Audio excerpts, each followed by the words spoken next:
ओम नमो भगवते वासुदेवाय नमः। ओम गलीम कृष्णाय नमः। कार्तिक मास की कथा सुनने वाले सभी भक्तों का आज की कथा में हार्दिक स्वागत है।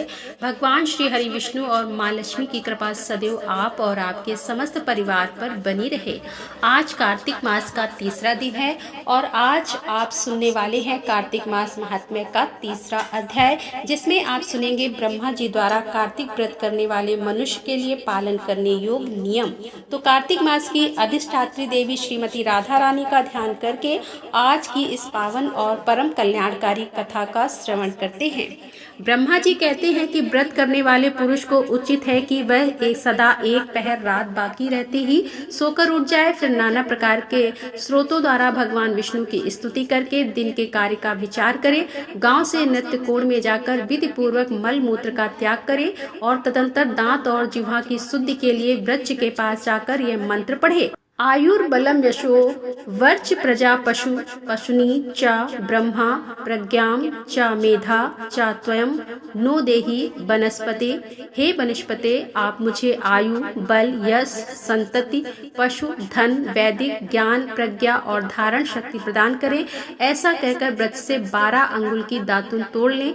दूध वाले वृक्षों से दांत नहीं लेने चाहिए। इसी प्रकार कपास, कांटेदार वृक्ष तथा जले हुए पेड़ से भी दातुन नहीं लेना चाहिए जिसमें उत्तम गंध आती हो और जिसकी टहनी कोमल हो। ऐसे ही वृक्षों से दंत धावन ग्रहण करना चाहिए।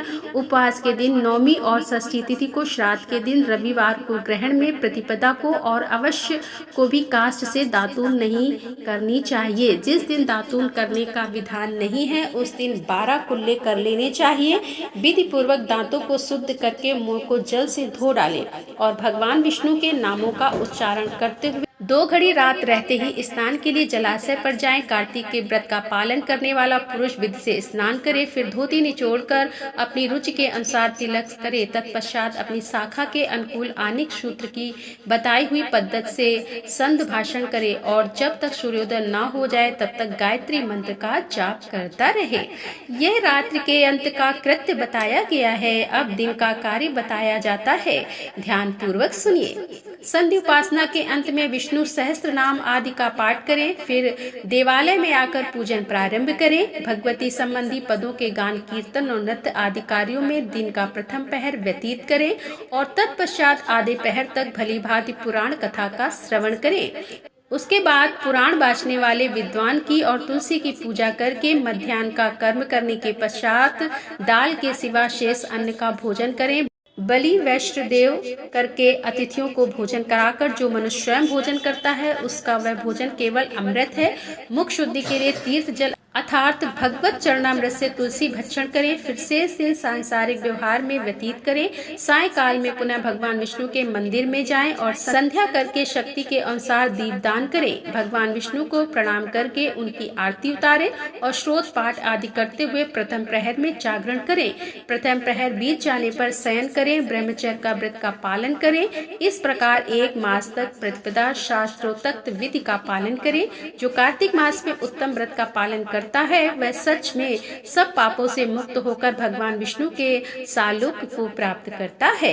इनमें कोई संशय नहीं है। कार्तिक मास आने पर निषिद्ध वस्तुओं का त्याग करना चाहिए, जैसे कि तेल लगाना, पराय अन्न का भोजन करना, तेल खाना जिसमें बहुत से बीज हों, ऐसे फलों का सेवन तथा चावल और दाल यह भी कार्तिक मास में त्याग देने चाहिए। लौकी, गाजर, बैगन, वन भटा अर्थात ऊंट कटारा वाली अन्न, भसीम, मशहूर दोबारा भोजन मतलब यानी कि दोबारा गर्म करके भोजन, मदिरा, पराया अन्न, कांसे के पात्र में भोजन, छतक, काजी, दुर्गंधी पदार्थ, समुदाय अर्थात संस्था आदि का अन्न, ग्राम पुरोहित और शुद्ध का अन्न और सूतक का अन्न यह भी त्याग देने योग्य है। किसी के श्राद्ध का अन्न या फिर रजस्वला स्त्री अर्थात मासिक धर्म में कोई स्त्री हो दिया हुआ अन्न, जन्ना सोच अर्थात किसी के यहाँ बच्चा पैदा हुआ हो और उसके यहाँ का अन्न और लसोड़े का फल, इन्हें कार्तिक व्रत का पालन करने वाला पुरुष अवश्य त्याग दे। निश्चित पत्तलों में भोजन न करे। महुआ, केला, जामुन और ककड़ी इनके पत्तों में भोजन करना चाहिए। कमल के पत्ते पर कदापि भोजन ना करें। कार्तिक मास आने पर जो वनवासी मुनियों के अनुसार नियमित भोजन करता है वह चक्रपाणी भगवान विष्णु के परम धाम में जाता है। कार्तिक में प्रातः काल स्नान और भगवान की पूजा करनी चाहिए। उस समय कथा का श्रवण उत्तम माना गया है। कार्तिक में केला और आंवले के फल का दान करें और शीत से कष्ट पाने वाले ब्राह्मणों को कपड़ा दे। जो मनुष्य कार्तिक मास में भक्ति पूर्वक भगवान विष्णु को तुलसी दल अर्पित करता है वह संसार से मुक्त होकर भगवान विष्णु के परम पद को प्राप्त होता है। श्री हरि के परम प्रिय कार्तिक मास में जो नित्य गीता का पाठ करता है उसके पुण्य फल का वर्णन सैकड़ों वर्षों में भी नहीं किया जा सकता। जो मनुष्य श्रीमद् भागवत का श्रवण भी करता है वह सब पापों से मुक्त होकर परम शांति को प्राप्त होता है। जो कार्तिक की एकादशी को निराहार रहकर व्रत करता है वह निसंदेह पूर्व जन्म के पापों से मुक्त हो जाता है। जो मनुष्य कार्तिक मास में भगवान विष्णु की प्रसन्नता के लिए दूसरे के अन्न का त्याग करता है वह भगवान विष्णु के प्रेम को भली भांति प्राप्त करता है। जो मनुष्य राह चलकर थके मादे और भोजन के समय घर पर आए हुए अतिथि का भक्ति पूर्वक पूजन करता है वह सहस्त्र जन्मों के पापों का नाश कर डालता है। जो मूढ़ मानव वैष्णव महात्माओं को निंदा करता है वे अपने पितरों के साथ महारौर नरक में गिरते हैं। जो भगवान की और भगवत भक्तों की निंदा सुनते हैं वे भी वहां से दूर नहीं जाता अर्थात वहां से हट नहीं जाता वह भगवान का प्रिय भक्त नहीं है। जो कार्तिक मास में भगवान विष्णु की परिक्रमा करता है उसे पग पग पर अश्वमेघ यज्ञ का फल प्राप्त होता है। जो मनुष्य कार्तिक मास में पराय स्त्री के साथ संगम करता है उसके पाप की शांति कैसे होगी यह बताना असंभव है। जिसके ललाट में तुलसी की मृतिका का तिलक दिखाई देता है उसकी ओर देखने में यमराज भी समर्थ नहीं है फिर उसके भयानक दूतों की तो बात ही क्या है। कार्तिक में भगवान विष्णु की प्रसन्नता के लिए धर्म का अनुष्ठान करना चाहिए।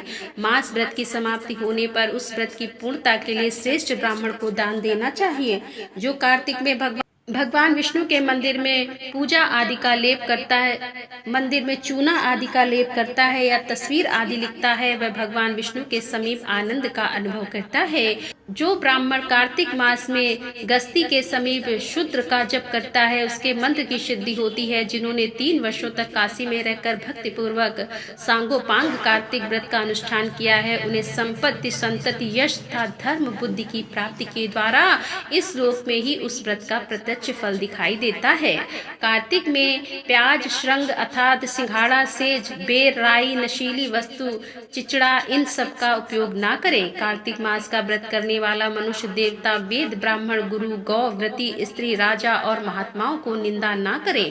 कार्तिक में केवल नरक चतुर्दशी अर्थात दीपावली के दिन पहले शरीर में तेल लगाना चाहिए। इसके सिवा और किसी भी दिन व्रती मनुष्य को तेल नहीं लगाना चाहिए। नालिया, मूली, कुम्हड़ा, कैथ इनका भी त्याग करें। रजस्वला, चांडाल, मलेश, पतित, व्रतहीन, ब्राह्मण, देश और वेद बहिष्कृत लोगों से व्रती मनुष्य बातचीत ही ना करे। जो भक्त कार्तिक मास का व्रत धारण कर रहे हैं उन्हें इन सभी बातों का ध्यान अवश्य रखना चाहिए। तो दोस्तों यहाँ पर कार्तिक मास के 3रे अध्याय का समापन करते हुए इसके आगे का अध्याय लेकर हम आपके सामने फिर उपस्थित होंगे। तब तक के लिए राधे राधे, जय श्री कृष्णा, हर हर महादेव, जय भोलेनाथ की।